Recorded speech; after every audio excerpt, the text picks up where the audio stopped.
ద్వాపరయుగం చివర్లో కలి అనే ఒక రాక్షసుడు ఆవుకు ఉన్న 4 కాళ్లను నరికి చివరికి తలను కూడా నరకడానికి కత్తి ఎత్తాడు. అప్పుడు అటుగా వెళ్తున్న పరీక్షిత్తు అని ఒక రాజు చూసి ఆ కలిని జుట్టుపట్టుకుని లాక్కుని వచ్చి చంపబోయాడు. అప్పుడు ఆ కలి, రాజా, ద్వాపరయుగం తర్వాత వచ్చేది కలియుగం, ఈ యుగాన్ని నేను పరిపాలించాలి, మీరు నన్ను చంపితే ఎలా అని అంటాడు. దానికి పరీక్షిత్తు రాజు ఒక్క నిమిషం ఆలోచించి కలియుగాన్ని స్టార్ట్ చేయమన్నాడు. కాని నేను చెప్పిన 4 ప్రదేశాల్లో మాత్రమే ఉండాలి అని కండిషన్ పెడతాడు. అవి ఏంటి? వ్యభిచారం, మద్యం, జూదం, హత్యలు జరిగే ప్రదేశాల్లో మాత్రమే ఉండాలి అని కండిషన్ పెడతాడు. దానికి కలి ఇలా అంటాడు, రాజా, మీరు చెప్పిన ప్రదేశాలకి మంచివాళ్లు రారు, గౌరవంగా ఉండేలాగా ఒక ప్రదేశాన్ని చెప్పండి అంటాడు.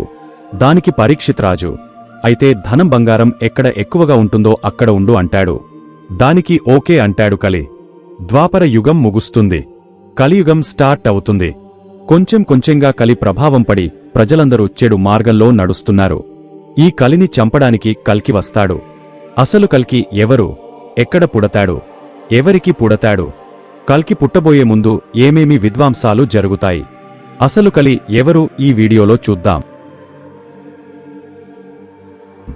యదా యదా హి ధర్మస్య గ్లానిర్భవతి భారత అభ్యుత్థానమధర్మస్య తదాత్మానం సృజామ్యహం పరిత్రాణాయ సాధూనాం వినాశాయ చ స్కృత ధర్మ సంస్థాపనార్థాయ సంభవామి యుగే యుగే అని భగవద్గీతలో 4వ అధ్యాయము 7-8 శ్లోకంలో చూడొచ్చు. ఇప్పుడు ఇది ఎందుకు చెప్పానంటే, ఈ శ్లోకం అర్థాన్ని చూడండి. ఎప్పుడైతే ధర్మ క్షీణించి అధర్మం ప్రబలును, ఓ అర్జున, ఆ సమయంలో నన్ను నేనే భూలోకంలో సూచించుకుంటాను. ధర్మాత్ములను కాపాడటానికి, దుష్టులను నిర్మూలించడానికి మరియు ధర్మసూత్రములను తిరిగి ప్రతిస్థాపించడానికి నీని భూలోకంలో ప్రతి యుగమునందు అవతరిస్తాను అని అర్థం వస్తుంది. క్లియర్గా చెప్పాలంటే, చెడును చంపి మంచిని కాపాడతానని అర్థం. ప్రతి యుగంలో ఒక్కో అవతారంలో భగవంతుడు అవతరించాడు. పరశురాముడిగా, కృష్ణుడిగా, రాముడిగా, చేపగా, సింహంలా, పందిలా, తాబేలులా, చిన్నపిల్లాడిలా ఇలా ఎన్నో అవతారాలు ఎత్తివచ్చాడు. ఇప్పుడు కలి పురుషుడిని చంపడానికి శ్రీమహావిష్ణువు ఎత్తబోతున్న లాస్ట్ అవతారం కల్కి. మరి కలి ఎవరు అంటే, కలి గురించి, కలి వంశాల గురించి తెలుసుకుంటే కొంచెం అసభ్యంగానూ ఆశ్చర్యంగానే ఉంటుంది. ద్వాపరయుగం కలియుగం మధ్యకాలంలో బ్రహ్మ మలద్వారం నుండి నల్లటి ఒక మనిషి పుడతాడు. అతడి నుంచి దుర్వాసన వస్తుంది. బ్రహ్మ అతడికి ఆ ధర్మ అని పేరు పెడతాడు.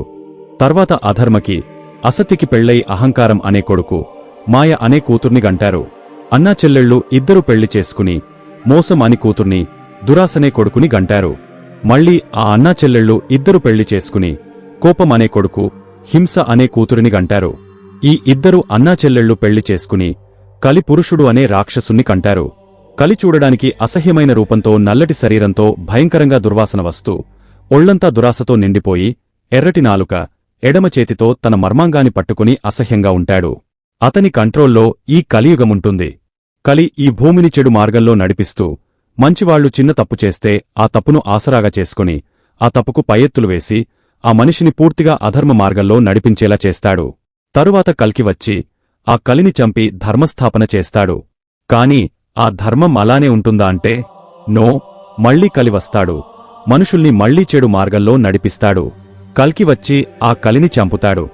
ఇదొక రౌండ్ సర్కిల్ల తిరుగుతుంది.